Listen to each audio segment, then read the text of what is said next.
Hey guys, so this video is going to be a follow-up of a previous video, and basically what I'm going to be showing is how to solve part B.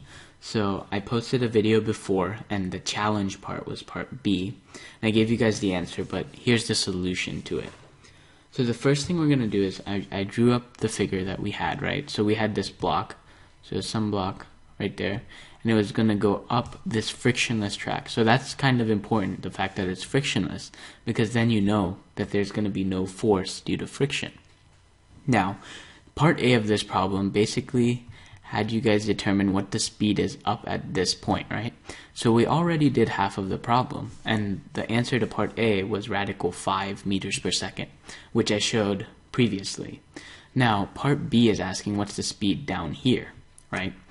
So there's two ways to go at this. One is with energy transformations, and the other one is with kinematics. But for time's sake, I'm just going to use the kinematic way. So the first thing you want to do is draw that second triangle. So you guys see that triangle right there. So I'm just going to draw it on the side here, or try to at least make it bigger. Ooh, that was bad. So if I draw it on the side here, I know this is 30 degrees, right? And I know the height here is 1. So as you can see, there's 1 meter high, right? So the first thing you want to determine is the amount of time it's going to be experiencing gravity, right? Because when it goes down here, it's going to be going on this on the hypotenuse of that triangle, and the distance is basically that hypotenuse.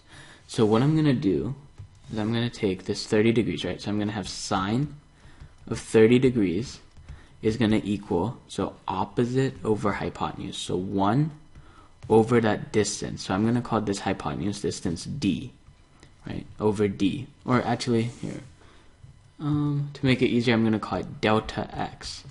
Okay, so I'm going to call this delta x.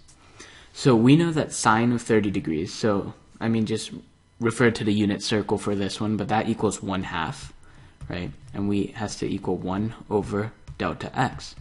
So it's pretty clear that delta x has to equal 2 meters, right? So we've got half the problem done now. So we know that that distance that it travels is 2 meters. Now what we have to determine is the force of gravity, right? So if I take this point, or this second triangle, anywhere on this point, so let's just make the point like right here. If I draw a straight line down, that's what my force of gravity is, right? Because remember, gravity is always straight down.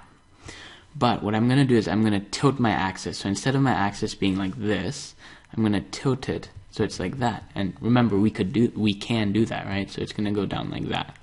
And this is going to be my new x-axis, and that's going to be my new y-axis. Now, based off this picture, this is 30 degrees, right?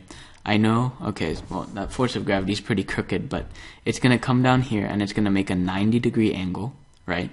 So we know that that's 60 degrees, right? 60 plus 30 is 90, 90 plus 90 is 180, and we know that since this right here has to be 90 degrees, right, because that's a right angle, I know if that's 60, this angle must be 30 degrees, right?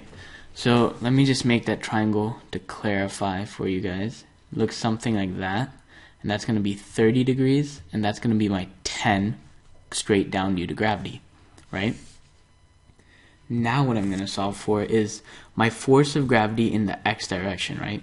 We don't care about the y in this case, or this y. We just want the force of gravity in the x because that's what our block is going to be traveling at. So to get my force of gravity in my x, right? So what I'm going to do is I'm going to have a sine expression again. So sine of 30 degrees is going to equal opposite right here, which is going to be my force of gravity in my x, right? You can refer back to that picture, right? This is going parallel with that top axis, is going to equal my opposite over hypotenuse. Remember, this is the hypotenuse of the triangle. It's pretty easy to see it here. So it's going to be force of gravity in x over my 10 meters per second, which I'm using gravity as 10 meters per second. You can use 9.8 and solve the problem. You'll be more accurate, but this is just easier for now. So I know my force of gravity. So sine of 30 once again is 1/2, right? I'm going to multiply it by 10 to get rid of 10 on that side. So multiply by 10, those get out. And that's going to equal my force of gravity in the x direction. Right, so now we've got everything we need. We know this delta x is 2 meters, and my force of gravity in the x direction is 20 meters per second squared. Perfect. Now, I'm going to go in and use the same expression. So if you solve part A, you should know this expression. It's velocity final squared equals velocity initial squared plus 2ax times delta x, right? We're solving for this value right here. So we know velocity final squared has to equal initial squared, right? So since we're looking at the second half of this problem, our initial at the top is going to be our final that we solved for in A.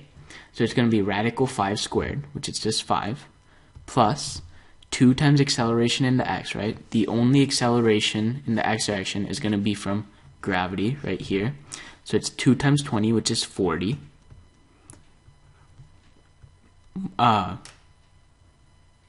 2 times 20, which is 40, times this 2 right here, which is going to be 80.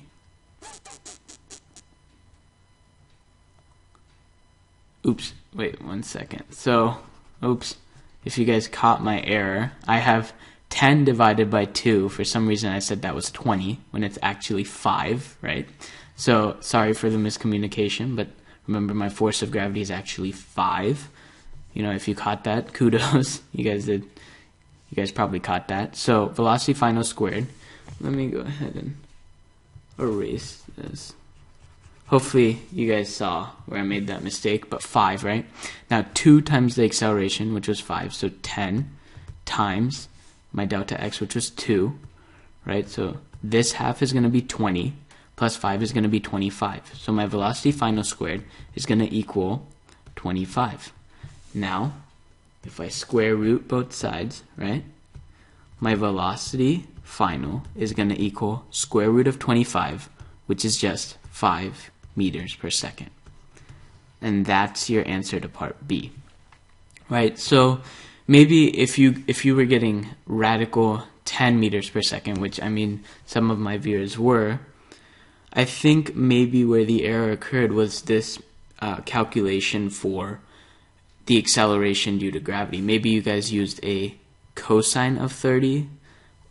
Remember, you could use cosine of 60 and it would still work, but that's a pretty easy spot to get mixed up at. But that's the video, and I mean, just to make logical sense of this question real quick, I've got like 8 seconds. You know that even though my distance here is increasing, that I'm experiencing gravity, since the angle is less, my acceleration due to gravity decreases, right? So it's kind of a proportional change, and my answer should be what I started off with, which was 5. So if you remember, the block started off with 5 meters per second, and it makes sense that if it ends on the same height, on a frictionless track, remember, that's the important part, because if it had friction, none of this would be valid. But on a frictionless track, my velocity final, if it's at the same height, should be the same. Once again, thanks for watching the video, and hopefully this helped.